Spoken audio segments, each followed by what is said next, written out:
నేడు తెలంగాణ ఆవిర్భావ దినోత్సవం సందర్భంగా రాష్ట్ర వ్యాప్తంగా ఘనంగా వేడుకలను నిర్వహించడానికి ప్రభుత్వం అన్ని ఏర్పాట్లు చేసింది.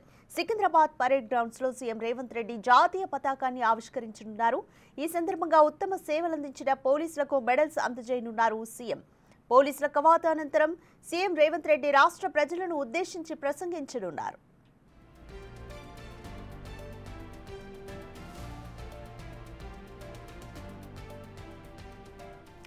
వీటికంటే ముందే అసెంబ్లీ ఎదురుగా ఉన్న గన్ పార్క్లోని అమరవీరుల స్తూపం వద్ద నివాళులర్పిస్తారు.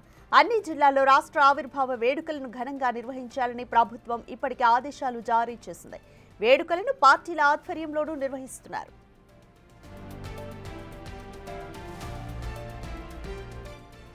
కాంగ్రెస్ పార్టీ రాష్ట్ర కార్యాలయం గాంధీ భవన్లో పీసీసీ అధ్యక్షుడు మహేష్ కుమార్ గౌడ్ జాతీయ పతాకాన్ని ఎగురవేస్తారు.